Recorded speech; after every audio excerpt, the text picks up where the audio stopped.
तो हेलो दोस्तों, कैसे आप लोग। इस वीडियो में हम रिव्यू करने वाले हैं गवर्नमेंट पॉलिटेक्निक खामगांव। अब ये जो खामगांव है ये बुल्ढाना डिस्ट्रिक्ट में आता है। मैं आपको आगे सब कुछ बताऊंगा इसकी डिटेल्स, ठीक है। तो ये गवर्नमेंट पॉलिटेक्निक का कॉलेज है और इसके बारे में रिव्यू बहुत लोगों ने मुझे मांगा, बहुत लोगों ने कमेंट किए कि इस कॉलेज के बारे में बताइए। तो कौन से पॉइंट डिस्कस करते हैं हम। इंस्टीट्यूट का इन्फॉर्मेशन पूरा देखेंगे, बेसिक इन्फॉर्मेशन। उसके बाद कौन से कोर्सेस है उसके डिटेल में जानेंगे, कौन से कोर्सेस हैं, कितने सीट्स होते हैं और कौन से शिफ्ट में चलता है, ठीक है। शिफ्ट मतलब आगे पता चलेगा। उसके बाद कॉलेज का प्लेसमेंट कैसा है, प्लेसमेंट के बारे में कुछ है या नहीं ये भी देखते हैं। उसके बाद तो इम्पोर्टेंट हमें देखना होता है कि लास्ट ईयर का कट ऑफ क्या था, ताकि हम अंदाज़ा लगा पाएँ कि हमारा एडमिशन होगा या नहीं, ठीक है। और फीस स्ट्रक्चर क्या होता है ये भी देखते हैं और हॉस्टल की क्या अवेलेबिलिटी है ये भी हम यहाँ पर जानेंगे, ठीक है। तो चलिए शुरू करते हैं। चैनल पर नए हो तो सब्सक्राइब जरूर कर लीजिए, बेल आइकन को प्रेस कीजिए और वीडियो को लाइक भी करना है आपको। तो सबसे पहले जैसे मैंने बोला हम देखेंगे इंस्टीट्यूट का बेसिक इन्फॉर्मेशन, ठीक है। तो यहाँ पर मैं आपको क्या क्या बताना चाहूँगा जो आपको ज़रूरी है, सब कुछ ही यहाँ पर मैंने ये ऑथराइज्ड वेबसाइट से लिया हुआ है इन्फॉर्मेशन, ठीक है। तो ये पूरा सही इन्फॉर्मेशन है, ठीक है, DT की वेबसाइट से। तो यहाँ पे हम देखते हैं इंस्टीट्यूट का नाम आप पढ़ सकते हो, ठीक है। उसके बाद ये अमरावती रीजन में आता है, ठीक है। DTA का जो रीजन है, DTA के रीजन है 6 पूरे महाराष्ट्र में, उसमें अमरावती रीजन में ये कॉलेज आता है। इसका एड्रेस आप चाहिए तो यहाँ पे लिख ले सकते हो, जलम रोड, खामगांव, डिस्ट्रिक्ट बुल्ढाना, जैसे कि मैंने आपको बताया बुल्ढाना डिस्ट्रिक्ट में है। पिन कोड भी यहाँ पर अवेलेबल है। इस्टेब्लिश मतलब 1961 से कॉलेज शुरू है, ठीक है। बहुत पुराना कॉलेज है, उसकी तो कोई चिंता है ही नहीं। ईमेल एड्रेस कॉलेज का ऑफिशियल आप ले सकते हो। उसके बाद आपको कांटेक्ट करना है कॉलेज को, इसका स्टैंडर्ड कोड है, बराबर। उसके बाद कॉलेज की वेबसाइट को आप विजिट कर सकते हो, यहाँ पर दी हुई है। हाउ टू रीच मतलब आप उस कॉलेज को विजिट करना चाहते हो तो कैसे कर सकते हो ये भी मैं बताऊँगा आपको, ठीक है। तो नियरेस्ट 3 चीज़ों से मतलब 3 वे हैं यहाँ पर विजिट करने के। जो पब्लिक ट्रांसपोर्ट होता है वो रेलवे से जा सकते हो, बस से जा सकते हो या फिर फ्लाइट से जा सकते हो। अगर आप रेलवे से जाते हो तो खामगांव रेलवे स्टेशन 2 किलोमीटर दूर है, सिर्फ इस कॉलेज से कितना दूर है, सिर्फ 2 किलोमीटर पे। बस स्टैंड जो है खामगांव का वो सिर्फ 3 किलोमीटर दूर है। लेकिन अगर आप फ्लाइट से जाते हो तो नियरेस्ट जो एयरपोर्ट है वो अकोला है। तो अकोला एयरपोर्ट पे आपको लैंड करके, बराबर, वहाँ से आपको बस या रेलवे स्टेशन रेल से जाना होगा या फिर प्राइवेट गाड़ी करके भी जा सकते हो, ठीक है। तो ये पहुँचने के तरीके हैं। अगर आपके पास कोई प्राइवेट आपकी गाड़ी है तो फिर आप बाय रोड भी जा सकते हो आपके हिसाब से, ठीक है। ये पब्लिक ट्रांसपोर्ट का मैंने आपको बता दिया, ठीक है। तो उसके बाद हम हॉस्टल की इन्फॉर्मेशन देखते हैं, क्योंकि बहुत सारे बच्चे जो दूर से आते हैं उनको हॉस्टल बहुत ज़रूरी होता है और उसमें अगर कॉलेज का ही हॉस्टल अवेलेबल है तो फिर अच्छी बात हो जाती है। तो बॉयज़ हॉस्टल की बात करें तो यहाँ पे बॉयज़ हॉस्टल में इनटेक टोटल है 180, ठीक है। लेकिन उस 180 में फर्स्ट ईयर के बच्चे लेंगे वो 60 बच्चे, ठीक है। अगर बहुत सारे 60 के ज़्यादा भी बच्चे एडमिशन लेना चाहते हैं तो वहाँ पे मेरिट के हिसाब से हॉस्टल में एडमिशन होगा, ठीक है। और गर्ल्स हॉस्टल की अगर बात करते हैं तो यहाँ पर टोटल गर्ल्स हॉस्टल का इंटेक है 48 फर्स्ट ईयर के उसमें होंगे 16 लड़कियाँ, ठीक है। तो आई होप आपको समझ में आ गया है बेसिक इन्फॉर्मेशन और हॉस्टल के बारे में, ठीक है। तो अगली बात हम यहाँ पे देखना चाहेंगे, इम्पॉर्टेंट है वो भी, कि कौन से कोर्सेस है और कौन सी शिफ्ट में चलते हैं, ठीक है। तो सबसे पहले मैं बात आपको बताऊँ, ये चॉइस कोड जो होता है ये जब आप ऑप्शन फॉर्म भरोगे तब ये चॉइस कोड आपको देखेगा। अभी आपको याद रखने की ज़रूरत नहीं है, जब आप ऑप्शन फॉर्म भरोगे तब यहाँ पर आपको अवेलेबल कर दिया जाएगा, ठीक है, करा दिया जाएगा, ओके। तो सिविल इंजीनियरिंग है, कंप्यूटर इंजीनियरिंग है, इलेक्ट्रिकल है, इलेक्ट्रॉनिक्स है और मैकेनिकल इंजीनियरिंग है, बराबर। मेन जो ब्रांचेस चलती हैं ज़्यादा वो सब यहाँ पर अवेलेबल है। उसके बाद सारे के सारे ब्रांचेज जो है जनरल शिफ्ट में चलते हैं। जनरल शिफ्ट मतलब सुबह 9-10 बजे कॉलेज शुरू होगा और 4-5 बजे के आसपास ख़त्म हो जाएगा, ठीक है। को एजुकेशन मतलब लड़कों लड़कियां दोनों पढ़ेंगे यहाँ पर। और एक्रेडिटेशन मतलब ENBA एक्रेडिटेशन एक होता है कॉलेज का रेपुटेशन या फिर ऑथोराइज बनाने के लिए, वो अभी तक नहीं हुआ है तो इसका ज़्यादा आपको ध्यान नहीं देना है उसके ऊपर, ठीक है। अब हमें ध्यान देना है कि भाई कौन सी ईयर में कौन सी ब्रांच चालू हुई, बराबर।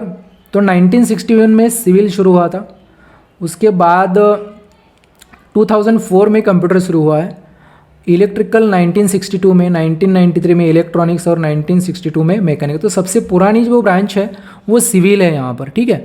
सिविल इंजीनियरिंग सबसे पहले शुरू हुआ उसके अगले साल शुरू हुआ है मैकेनिकल इंजीनियरिंग 1962।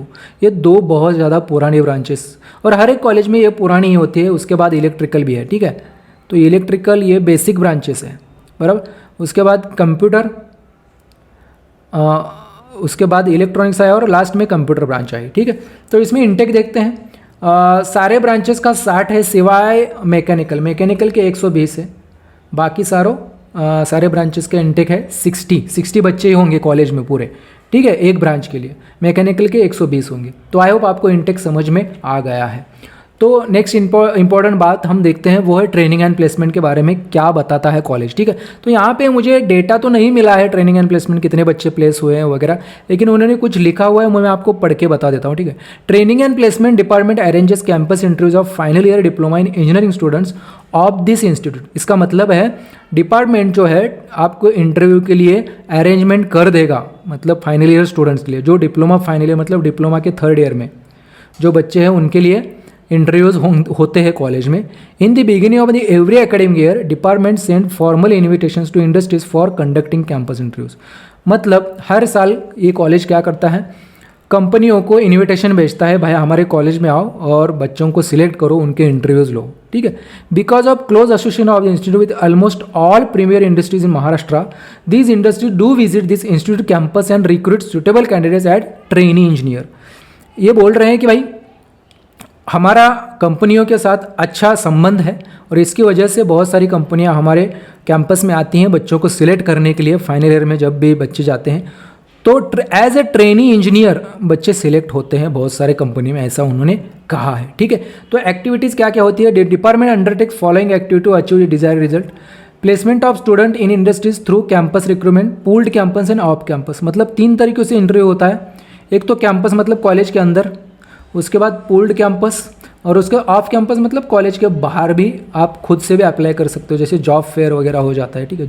पूल्ड कैंपस में जॉब फेयर वगैरह सब कुछ आ जाता है। In plant training for students in industries during summer and winter vacation. मतलब आपको ट्रेनिंग भी प्रोवाइड किया जाता है, ठीक है, इंडस्ट्रियल ट्रेनिंग। प्रोजेक्ट आपके किए जाते हैं इंडस्ट्रियल लेवल के, प्री ज्वाइनिंग किया जाता है, और एल्यूमनाई एक्टिविटी मतलब आपके पास आउट हुए जो बच्चे पहले जो पास आउट हो चुके हैं, जो कंपनियों में काम कर रहे हैं, इधर उधर कहीं भी काम कर सकते हैं, वो भी आपको आके गाइड करते हैं इस कॉलेज में, ऐसा इन्होंने बोला है। तो अगला इंपॉर्टेंट पॉइंट डिस्कस करते हैं फीस स्ट्रक्चर, जो कि बहुत लोग पूछते रहते हैं। तो इस कॉलेज का एग्जैक्ट फीस स्ट्रक्चर का मुझे डॉक्यूमेंट तो नहीं मिल पाया है, लेकिन जैसे कि बाकी कॉलेजेस का होता है 10,000 के आसपास टोटल फीस जाता है, ठीक है, ओपन के लिए। और अदर जो कास्ट होता है ओबीसी वगैरह, उनके लिए 3,000 कम हो जाता है, बराबर। ट्यूशन फी होता है टोटल आई थिंक 6,000, बराबर, 6,000 ट्यूशन फी होता है ओपन के लिए। उसके बाद कैटेगरी ओबीसी के लिए वो फीस बन जाता है 3,000, फीस कम हो जाता है। और SC ST जो कैटेगरी होता है उनके लिए नील होता है, ठीक है, कुछ भी फीस नहीं होता ट्यूशन फी। तो बाकी सिर्फ फिर आपको बचता क्या है, जो भी कॉलेज का फीस है वो सिर्फ 2 से 3,000 रुपये के आसपास आ जाता है, ठीक है, 2 to 3,000 के SC ST के लिए, बराबर। ओपन के लिए 9 से 10,000 के आसपास आपका टोटल फी होता है, ठीक है, इससे ज़्यादा नहीं होगा, ठीक है, 500,000 इधर उधर हो सकता है। और लास्ट बट नॉट लिस्ट जो इंपॉर्टेंट पॉइंट यहाँ पे हमेशा डिस्कस करना चाहिए और हम करते हैं, वो ये है कि कट ऑफ क्या है कॉलेज का। जैसे कि मैं यहाँ पर आपको बता दूँ, यहाँ पे बात करते हैं हम कंप्यूटर इंजीनियरिंग की, बाकी ब्रांचेस का कम रहता है, कंप्यूटर का हाई रहता है कट ऑफ। तो कंप्यूटर ओपन के लिए 94 था, 90 था होम डिस्ट्रिक्ट के लिए। उसके बाद ST के लिए 81, मतलब होम डिस्ट्रिक्ट की बात चल रही है, ठीक है, होम डिस्ट्रिक्ट और या other than home district. Open के लिए 94, SC के लिए 90, ST के लिए 81, कंप्यूटर की बात हो रही है, NT के लिए 86 और OBC के लिए 93, बराबर। और अदर देन होम डिस्ट्रिक्ट जिन लोगों ने बुल्ढाना डिस्ट्रिक्ट के बाहर से 10वीं पास आउट किया, उनके लिए ये कट ऑफ है कंप्यूटर के लिए। सिमिलरली आप बाकी सारे वीडियो पॉज करके आप पढ़ सकते हो बाकी सारे ब्रांचेस के लिए, जिस भी कोर्स में आप इंटरेस्टेड हो, ठीक है।